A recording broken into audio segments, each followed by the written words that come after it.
നമസ്കാരം, എൻ്റെ ഈ വീഡിയോയിലേക്ക് എല്ലാവർക്കും സ്വാഗതം. ഇന്ന് ഞാനിവിടെ പറയാൻ ഉദ്ദേശിക്കുന്നത് പുറത്തുള്ള ഒരു വ്യക്തി, ഫോറിൻ ഇൻഡിവിജ്വൽസ് അല്ലെങ്കിൽ foreign nationals, non resident persons ഇന്ത്യയിൽ സാലറി കിട്ടുന്നെങ്കിൽ അവർക്ക് വരുന്ന എക്സംഷൻസും അതുകൂടാതെ അവരുടെ ഒരു ഷെയർസ് ഇഷ്യൂ ചെയ്യുന്നുണ്ടെങ്കിൽ അവർക്ക് എന്തൊക്കെ ചെയ്യാൻ പറ്റുമോ അതൊക്കെയാണ് നമ്മൾ ഉദ്ദേശിക്കുന്നത്. സോ നമ്മളൊരു ഫോറിൻ നാഷണൽ എന്ന് പറഞ്ഞാൽ ഇന്ത്യക്ക് പുറത്തുള്ള ഒരു വ്യക്തി, ഇപ്പം USA പൗരൻ അല്ലെങ്കിൽ ഓസ്ട്രേലിയൻ പൗരൻ ഇന്ത്യയിൽ വർക്ക് ചെയ്യുന്ന എന്തെങ്കിലും ഒരു ആവശ്യത്തിന് വേണ്ടി നമ്മൾ വർക്ക് ചെയ്യുന്നുണ്ടെങ്കിൽ അവരുടെ സാലറി ഇന്ത്യയിൽ ടാക്സബിൾ ആണോ അല്ലയോ എന്നുള്ളതാണ് നമ്മൾ ചിന്തിക്കുന്നത്. 10(6) എന്ന സെക്ഷൻ പ്രകാരമാണ് അവർക്ക് കൊടുക്കുന്ന സാലറി എക്സംപ്റ്റഡ് ആയിട്ട് വരുന്നത്.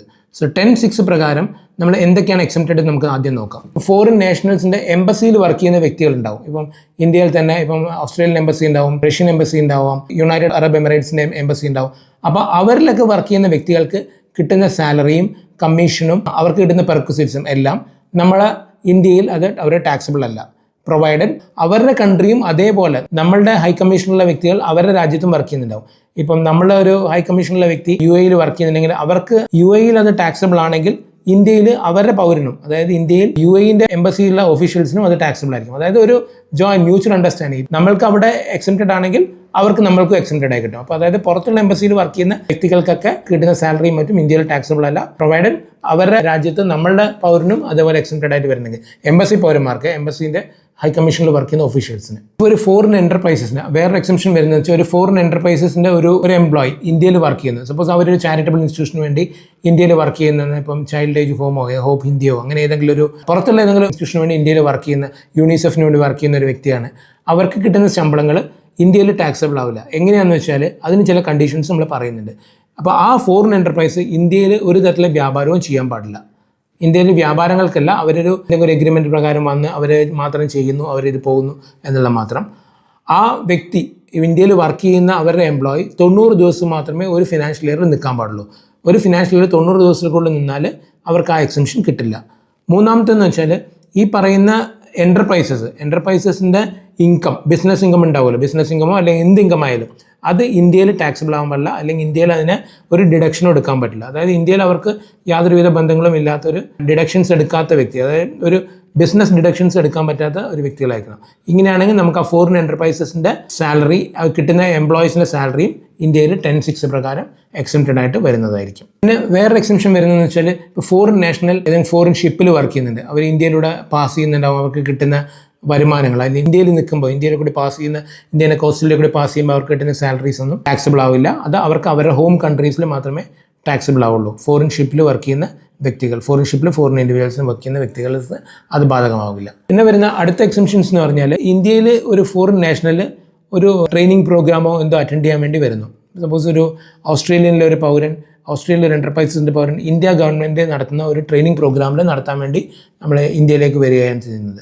അപ്പോൾ അങ്ങനെയാണെങ്കിൽ അവർക്ക് കിട്ടുന്ന ട്രെയിനിങ് പീരീഡിൽ കിട്ടുന്ന ആ സാലറി ഇന്ത്യയിൽ നമുക്ക് ടാക്സബിൾ ആവില്ല, പ്രൊവൈഡഡ് ആ ട്രെയിനിങ് കൊടുക്കുന്ന നമ്മൾ ഓർഗനൈസേഷൻ, ഇന്ത്യയിൽ ട്രെയിനിങ് കൊടുക്കുന്ന ഓർഗനൈസേഷൻ ഇന്ത്യ ഗവൺമെൻറ് സ്ഥാപനങ്ങളായിരിക്കണം. ഇന്ത്യ ഗവൺമെൻറ്റിലെ ഏതെങ്കിലും സ്റ്റേറ്റോ ആയിട്ട്, സെൻട്രൽ ഗവൺമെൻറ്റും സ്റ്റേറ്റ് ഗവൺമെൻറ്റുമായിട്ടുള്ള പാർട്ടിസിപ്പേഷനിലുള്ള ഒരു സ്ഥാപനമായിരിക്കണം, അല്ലെങ്കിൽ ഏതെങ്കിലും ഒരു പബ്ലിക് സെക്ടർ എൻ്റർപ്രൈസ് ആയിരിക്കണം, ഒരു സൊസൈറ്റി ആയിരിക്കണം. ഈ 4 കേസിൽ ഒരു ട്രെയിനിങ് പ്രോഗ്രാമിന് വേണ്ടി ഒരു ഫോറിൻ നാഷണൽ വരികയാണെങ്കിൽ അവർക്ക് ആ ട്രെയിനിങ് പീരീഡിൽ കിട്ടുന്ന വരുമാനങ്ങൾ ഇന്ത്യയിൽ ടാക്സബിൾ ആവും. ഇപ്പോൾ 10(6) പ്രകാരം 4 പേർക്കാണ് വരുന്നത്. ഒന്ന് ഫോറിൻ നാഷണൽ എംബസിയിൽ വർക്ക് ചെയ്യുന്നവർക്ക്, ഒന്ന് ഫോറിൻ എൻ്റർപ്രൈസസിൽ വർക്ക് ചെയ്യുന്ന വ്യക്തികൾ, ഒന്ന് ഫോറിൻ ഷിപ്പിൽ വർക്ക് ചെയ്യുന്ന വ്യക്തികൾ, ഒന്ന് ഇന്ത്യയിൽ ട്രെയിനിങ്ങിന് വരുന്ന ഫോറിൻ എൻ്റർപ്രൈസസിൽ വരുന്ന വ്യക്തികൾ. ഈ 4 വ്യക്തികൾക്കും 10(6) പ്രകാരം ഇന്ത്യയിൽ അവർക്ക് കിട്ടുന്ന വരുമാനം ഇന്ത്യയിൽ ടാക്സബിൾ ആയിട്ട് വരുന്നത്. ഞാനിപ്പോൾ അടുത്ത പറയാൻ പോകുന്നത് വെച്ചാൽ ഒരു ഫോറിൻ നാഷണൽ ഇന്ത്യയിൽ ജോലി ചെയ്യാൻ വരുമ്പോൾ അവർക്കത് ഇന്ത്യയിൽ ടാക്സബിൾ ആവുകയില്ലയോ എന്നുള്ളതാണ് നോക്കുന്നത്. ഇപ്പോൾ ഞാനതൊരു ഉദാഹരണ സഹിതം പറയാം. ഇപ്പം നമ്മളൊരു ഇന്ത്യൻ പൗരൻ, ഇന്ത്യൻ സിറ്റിസൺ ആണ് അയാൾ, പക്ഷേ അയാൾ ഓസ്ട്രേലിയയിൽ ടാക്സ് റെസിഡൻ്റ് ആണ്. അയാൾ ഓസ്ട്രേലിയയിലാണ് ഇപ്പോൾ താമസിക്കുകയൊക്കെ ചെയ്യുന്നത്, ഇന്ത്യൻ പൗരനാണ്.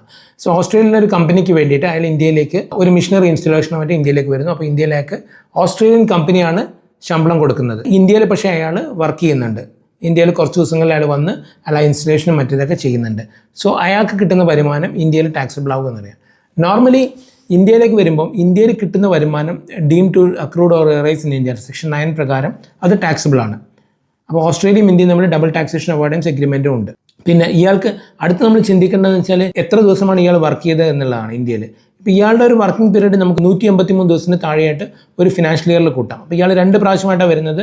ഒരു പ്രാവശ്യം ജനുവരിയിൽ വരുന്നു, ജനുവരി വന്നിട്ട് അടുത്ത ഒരു ജൂലൈ മാസത്തിൽ വരെ ഇയാൾ തിരിച്ചു പോകുന്നു ഒരു ഇയർ. അപ്പോൾ ജനുവരി എന്ന് പറയുമ്പോൾ നമ്മളൊരു 183 ദിവസം ഒരു ഫിനാൻഷ്യൽ ഇയറിലാണ് കണക്ക് കൂട്ടുന്നത്.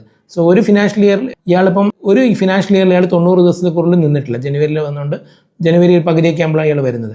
സോ ഇയാളുടെ ഒരു ഫിനാൻഷ്യൽ ഇയർ 90 ദിവസത്തിന് താഴെ, 2 ഫിനാൻഷ്യൽ ഇയറും കൂടി നിൽക്കുന്നുണ്ട്. 90 ദിവസത്തിന് താഴെയാണ് ഇയാൾ നിൽക്കുന്നത്. ഇയാളുടെ ഓസ്ട്രേലിയൻ കമ്പനി ഇവിടെ ഒരു ബിസിനസ് ഓഫീസോ ബിസിനസ് ഒരു PE ഓഫീസോ ഒന്നും ഇതിൻ്റെ അകത്ത് ഇന്ത്യയിലില്ല. ഓസ്ട്രേലിയൻ കമ്പനി ഇവിടെ ഇയാളുടെ ആ ഒരു ഇൻകം, ഓസ്ട്രേലിയൻ കമ്പനിയുടെ ഇൻകം ഇവിടെ നിന്ന് ഇന്ത്യയിൽ നിന്ന് ഒരു വരുമാനവും വരുന്നില്ല. ഇങ്ങനെ അവർക്കൊരു കോൺട്രാക്ട് ബേസ്ഡാണ് വരുന്നത് വേറൊരു കമ്പനിയായിട്ട്. സോ അങ്ങനെയൊക്കെ വരുമ്പം ഇയാളുടെ ആ ഒരു 10(6) പ്രകാരമുള്ള എക്സംഷൻസ് ഇയാൾക്ക് എടുക്കാൻ പറ്റില്ല. പിന്നെ നമുക്ക് വരുന്നതെന്ന് വെച്ചാൽ, അപ്പോൾ ഇയാൾക്ക് ഇന്ത്യയിൽ ടാക്സിബിൾ ആണോ അല്ലയോ? അപ്പോൾ നമ്മളിപ്പോൾ ഇയാൾ ഇന്ത്യയിൽ പൗരനാണ്, അതുകൊണ്ട് ഇയാൾക്ക് 10(6) പ്രകാരമുള്ള വരുമാനം എടുക്കാൻ പറ്റില്ല. കാരണം ഇന്ത്യൻ പൗരൻസിന് 10(6) പ്രകാരമുള്ള എക്സംഷൻസ് നമുക്ക് എടുക്കാൻ പറ്റില്ല. പക്ഷേ ബാക്കിയെല്ലാം ഇയാൾക്ക് എക്സംപ്റ്റഡ് ആയിട്ട് വരും. സോ അപ്പം ഇയാൾക്ക് ഇന്ത്യയിൽ എക്സംഷൻ കിട്ടില്ല. പിന്നെ ഇയാൾക്ക് വരുന്ന ഡബിൾ ടാക്സേഷൻ അവോയ്ഡൻസ് എഗ്രിമെന്റ് ആണ് കിട്ടുന്നത്. ഇയാൾ ഓസ്ട്രേലിയൻ പൗരനാണ്, ഓസ്ട്രേലിയൻ ഓഫീസിന് ഇന്ത്യൻ ഓഫീസില്ല, ഓസ്ട്രേലിയൻ കമ്പനിക്ക് ഇന്ത്യയിൽ ഇൻകം വരുന്നില്ല. അപ്പം ഇങ്ങനെയൊക്കെ വരുമെന്ന് കഴിയുമ്പോൾ ഇയാൾക്ക് ഡബിൾ ടാക്സേഷൻ അവോയ്ഡൻസ് എഗ്രിമെന്റ് കിട്ടും. അപ്പോൾ ആ സ്ഥിതിക്ക് ഇയാൾക്ക് ഓസ്ട്രേലിയയിലാണ് ഇയാളുടെ ടാക്സിബിൾ ഇൻകം വരുന്നത്, ഇയാൾക്ക് ഇന്ത്യയിലെ ടാക്സിബിൾ ഇൻകം വരില്ല. അപ്പോൾ ചുരുക്കി പറഞ്ഞാൽ, നമ്മൾ ഇന്ത്യൻ പൗരനാണെങ്കിൽ നമുക്ക് ആ 10(6) പ്രകാരമുള്ള എക്സംഷൻസ് നമുക്ക് കിട്ടില്ല. പക്ഷേ ഓസ്ട്രേലിയൻ കമ്പനിക്ക് അല്ലെങ്കിൽ പുറത്തുള്ള കമ്പനിക്ക് ഇന്ത്യയിൽ വരുമാനങ്ങളൊന്നുമില്ല, ഇന്ത്യയിൽ ഓഫീസില്ല, അവർ ടാക്സിബിൾ കൊടുക്കുന്നു, ഇയാളുടെ സാലറിയുടെ ടാക്സ് ഡിഡക്റ്റും ചെയ്യുന്നില്ലെങ്കിൽ അത് ഡബിൾ ടാക്സേഷൻ അവോയ്ഡൻസ് എഗ്രിമെന്റ് പ്രകാരം വരികയും ഇയാൾ ആ കൺട്രിയിൽ ഇയാൾക്ക് ടാക്സ് വരികയും ചെയ്യും.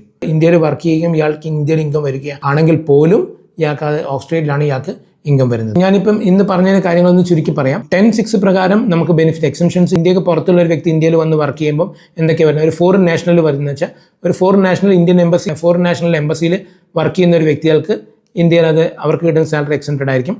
ഫോറിൻ എന്റർപ്രൈസസിൽ വർക്ക് ചെയ്യുന്ന വ്യക്തി ഫോറിൻ നാഷണൽ ആണെങ്കിൽ ആ സാലറിയും ഇൻകം അല്ലെങ്കിൽ കമ്മീഷൻ എന്താ കിട്ടുന്നത് ഇന്ത്യയിൽ എക്സംപ്റ്റഡ് ആയിരിക്കും. ഫോറിൻ ഷിപ്പിൽ വർക്ക് ചെയ്യുന്ന ഒരു വ്യക്തി ഫോറിൻ നാഷണൽ ആണെങ്കിൽ അതും എക്സംപ്റ്റഡ് ആയിട്ട് വരും.